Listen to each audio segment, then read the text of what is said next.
the near-empty isolation centers and consequently reducing, if not totally eliminating fatality figures. More importantly, there is the issue of the groundbreaking COVID-19 vaccine that is topping international news headlines. This is a summary of Panorama Today, coming to you from the Lagos Network Center of the NTA. I am Dotun Ogwemi. Thanks for joining us.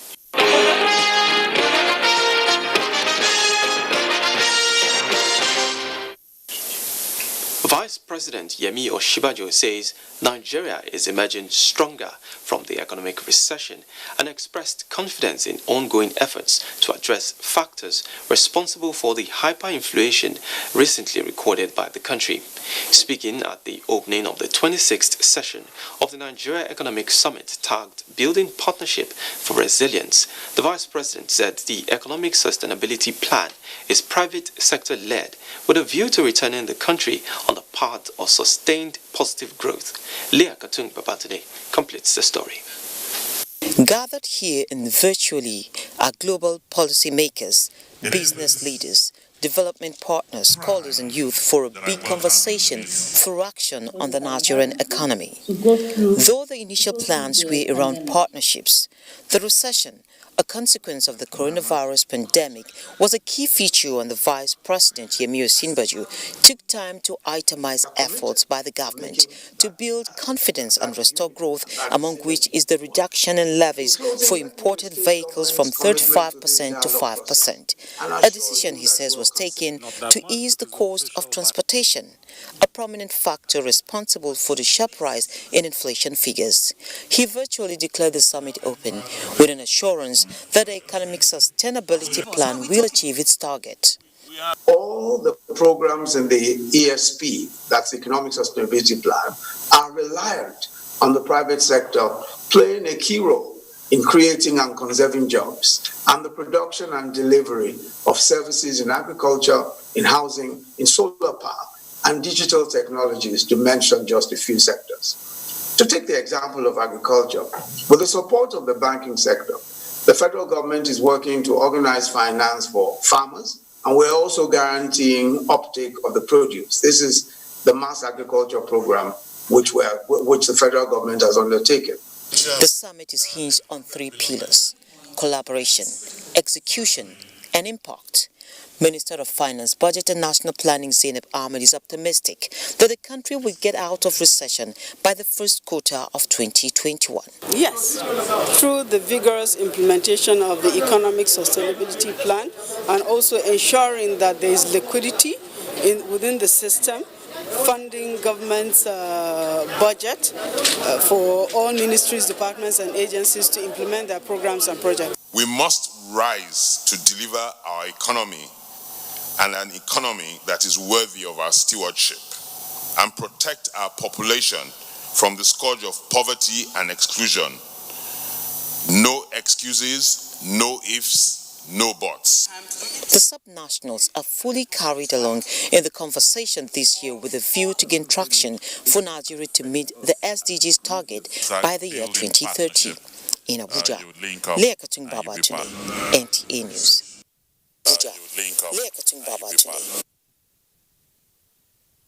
Road infrastructure.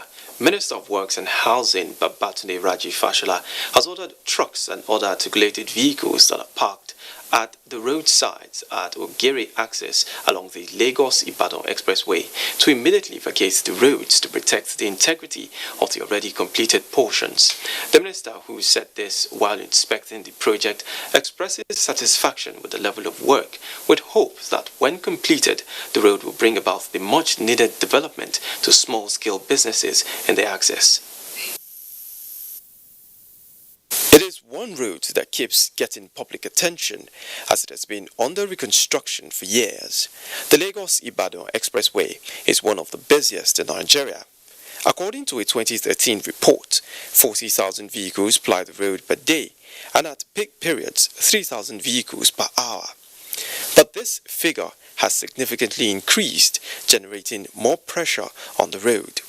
One issue that has delayed the project was funding, but that has been resolved with the Presidential Infrastructure Development Fund. I want to say that the delay delays are inevitable. It is part of reconstructing the project, so everyone needs to be patient. Minister of Works and Housing, who inspected the progress of work, was briefed by the contractors for both sections 1 and 2. The inspection later delved into a town hall meeting where issues of indiscriminate parking of trucks was raised. Building this road, you will see that your travel time continues to improve every year. Yes, people say we have not finished it. Let me remind you that this road was awarded in April 1974 for the first time.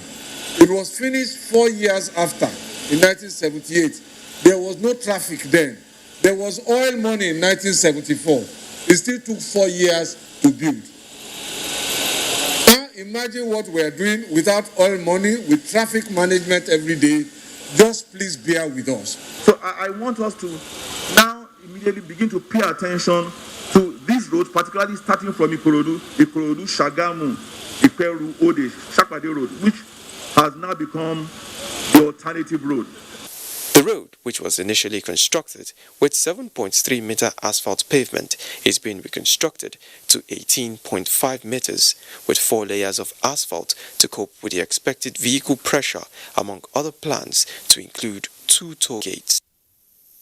Motorists and other road users are at this moment plying the completed section of the 3rd Mainland Bridge in Lagos, which was opened midnight to traffic. Correspondent who was on the bridge at the time of the opening reports that motorists have been encouraged to cooperate with traffic management personnel and exercise patience as work on the second phase of the project, shut down for repairs, is expected to be completed in 3 months. After a successful 18-hour total closure of the 3rd Mainland Bridge, allowing the contractor to move its equipment from the completed carriageway to the island-bound carriageway, work is now set to commence for another 3 months for the second phase of the repairs. And at midnight, the barricades were placed, forcing motorists to make the hard but necessary decision to turn, as another partial closure of the 3rd Mainland Bridge is now effective. And this is exactly what we are seeing. So the vehicle will now be diverting from here up to that vehicle you see is now going to the island. It's coming right from the Oworonsoki and it's going to the island. So that's exactly what we are going to achieve from this moment. We could have completed this project a month ago, but because of that protest, we had a delay of about 1 month. But if there is no any delay, definitely we are going to achieve the completion of this project in February 2021. The Federal Controller of Works noted that all alternative routes and time schedule for morning and evening traffic diversions remain, as the Federal Road Safety Corps and other traffic management agencies will be on ground to ensure seamless flow of traffic. And away from the roads to another mode of transportation, Minister of Transportation Rotimi Amechi says the massive investment in the railway is to achieve greater economic development and easier movement of cargo and passengers. The minister, during his monthly inspection of the Lagos-Ibadan railway project, also apologized to Nigerians for service interruptions on the Abuja-Kaduna route as a result of faulty locomotives, promising that more locomotives and wagons will soon be delivered to boost capacity. Gradually, the Lagos-Ibadan standard gauge rail line is taking shape, and the Ebute-Metta train station leaves little to the imagination of what to expect when completed, even at its present stage. Workers are busy with one job or the other, installing, fixing and grading, all in a bid to achieve deadline and the much anticipated resumption of passenger service. While it has become a routine inspection for the minister, this is the 28th since the project commenced, and the essence is to again put the contractors on their toes for timely delivery. They've worked for over 3-4 months and they've not lost anybody. The implication that COVID is no longer an excuse. So we insist, and we've told the Permanent Secretary and I and the Chairman of NRC with the Managing Director and the Director of NRC, we've agreed that the Technical Committee should meet with them tomorrow to ensure that they put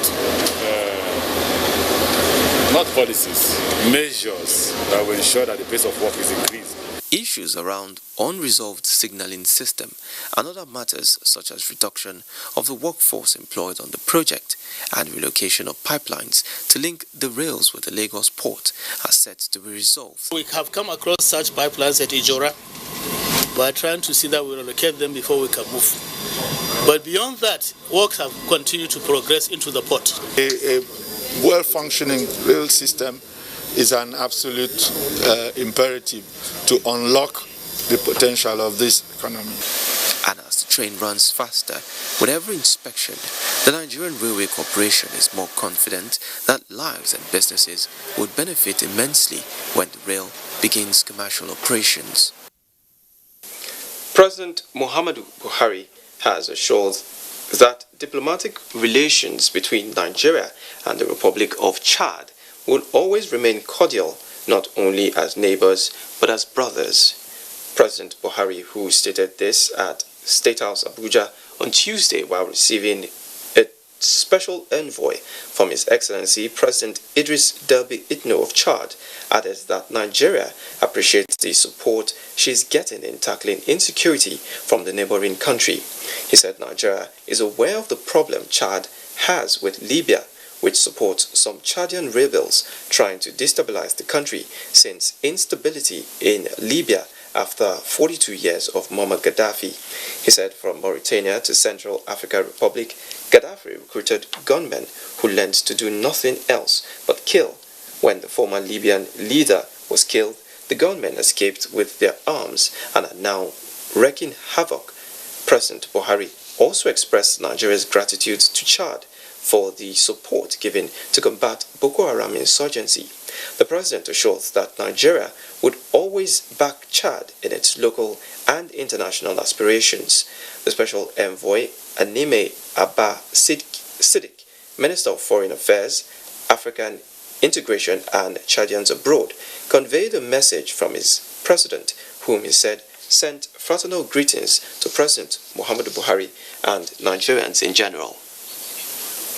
The federal government has formally protested to the management of the news cable network CNN on the recent investigative report on NSAS crisis. The letter, signed on behalf of the Minister of Information and Culture, Lai Mohammed, by the Special Assistant to the President Office of the Minister, Segun Adeyemi. Addressed to Mr. Jonathan Hawkins, Vice President Communication, CNN Center, Atlanta, Georgia, the letter expressed the federal government's displeasure over the report, which CNN aired on the 18th of November. The federal government described the report as not only falling short of journalistic standards, it reinforces the disinformation going round on the issue as blatantly irresponsible and a poor piece of journalistic work by a reputable international news organization like the CNN. Drawing attention to certain facts that the report did not live up to basic core principles of journalism, which are balance and fairness. Rushing to air such a momentous story without presenting government side is inexcusable and indefensible, saying the claim by CNN that they contacted over 100 protesters and their family members and did not speak with any federal government official, the army, and the claim that Lagos state government officials declined comments. CNN, however, did not say efforts it made to speak with any federal government official. The truth, the federal government pointed out, is that CNN never made any attempt to reach the federal government, citing the reporter Nima El-Bagir, who probably led the investigation, is conversant with Information and Culture Minister, who is a spokesperson for the federal government of Nigeria. To this end, the letter reads, "It is strange to say the least that Nima will rush to air such an important investigative report without getting the government side. In other words, Nima, and by extension CNN, breached the most basic of the core principles of journalism, balance and fairness." Another serious breach by CNN in its investigation is that the network relied heavily on unverified footages it harvested from social media, as neither its reporter nor cameraman was there, but it relied on eyewitnesses.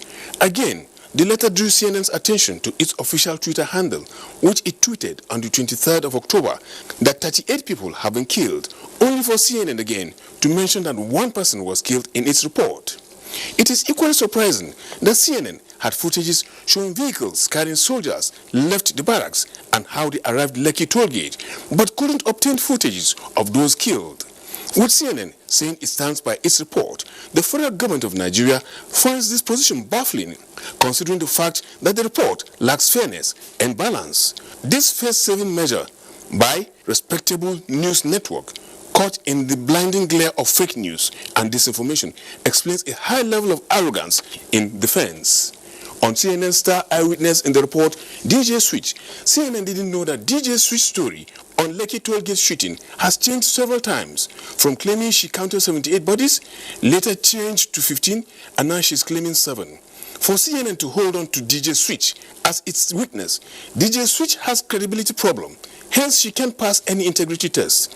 Again, CNN, having obtained those footages, left out vital ingredients, as was the case in the Gutson's 57 minutes 5 seconds video, where there were voices in the video telling Gutson that the gunshots were not from soldiers, a valid point which should have made CNN not to go close to those footages.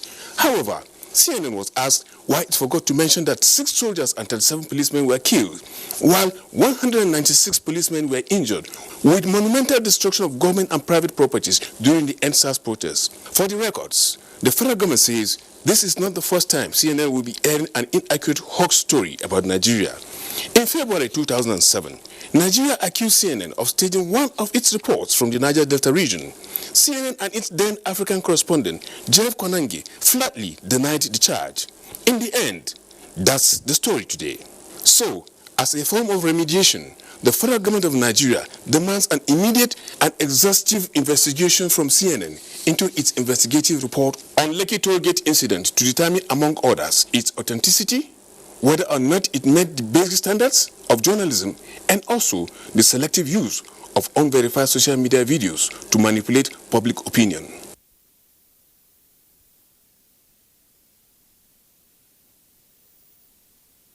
Watching Panorama coming to you from the Lagos Network Center. Time now for a break. The news continues shortly. Please stay with us.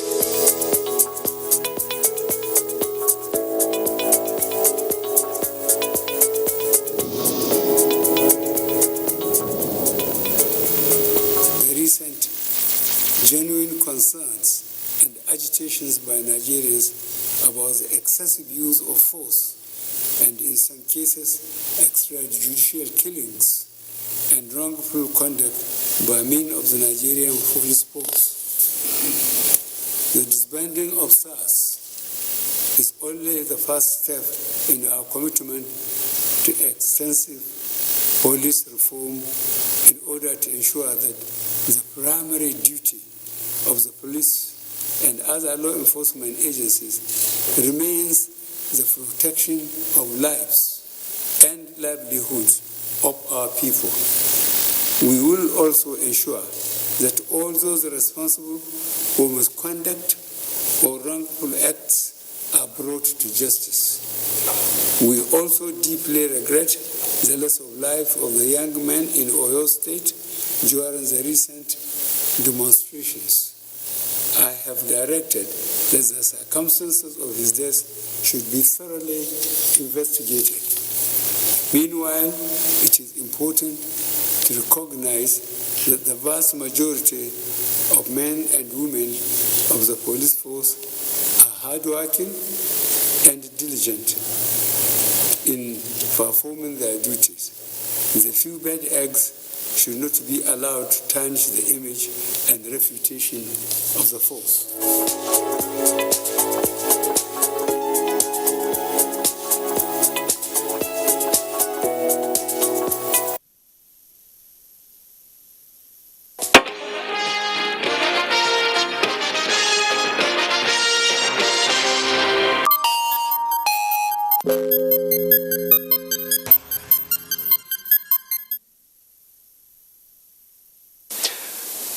Now joining us via Zoom to discuss this disturbing increase in new cases of COVID-19 is Professor Omohua Adeleye, a public health and community medicine professor and deputy chairman, Medical Advisory Committee, Research and Ethics, University of Benin Teaching Hospital. Welcome to Panorama, Prof. Thank you very much. All right, Prof. In the last few weeks, Nigeria has been experiencing new cases of COVID-19. What would you say is responsible for this? Right, thank you very much. It's important that we lay the background clearly. For us as specialists, we often look closely at how data are generated. So when you say there is a spike, that means you have some data. But we go behind the scene and look at how the data are generated. There are two possible explanations for what appears to be a spike. One is that it is possible that there are changes in the way data are collected. Unfortunately, we have been having an unstable approach in data collection in Nigeria. That means that the criteria set ab initio are not being followed in by far majority of places, which is not entirely the fault of the stakeholders, but partly from public behavior, because people have to present themselves, people need to consent, and we are not using a mass approach in the testing. Our strategy is not a mass approach. Yeah. So that puts some element of caution in the way we interpret data. We do know that initially concentration was on persons who were already possibly diagnosed as positive for COVID-19, their close contacts, and persons who meet certain criteria that require testing. Nowadays, however, many people have set that aside, and what is happening essentially is that travelers, people who need to do the test, are the ones mainly doing the tests. So there is a shift of the kinds of people that are being tested. The second approach to understanding the data is this, that there is indeed concern for it that a second wave is approaching. If you look at the national epi curve, that is epidemiological curve for COVID-19 in Nigeria, it doesn't strike immediately. However, if you look at what we have state by state, that is, you disaggregate.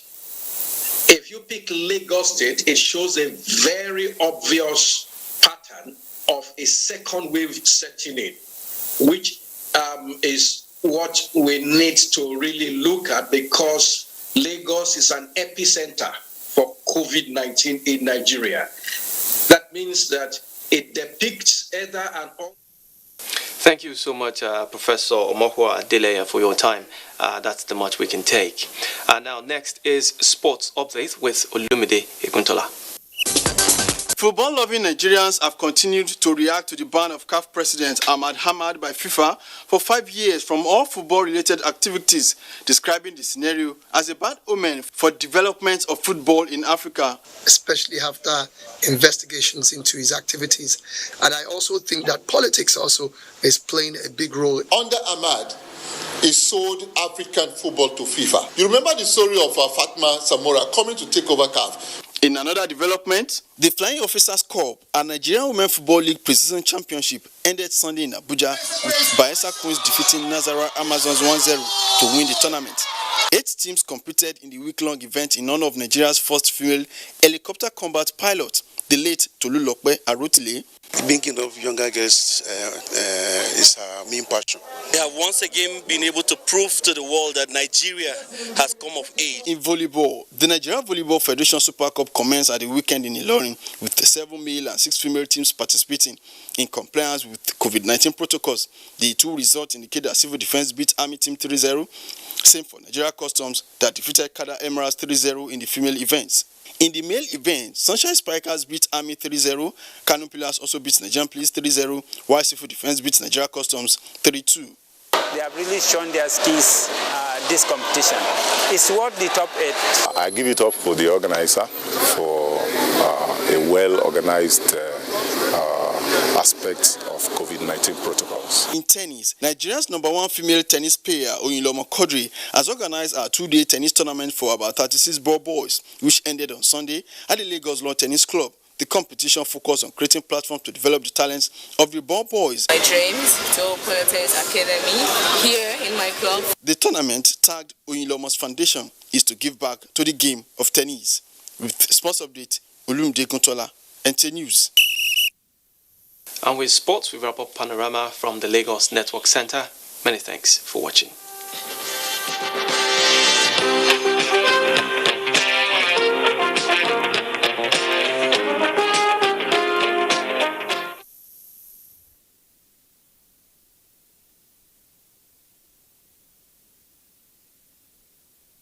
Welcome to Abuja, the place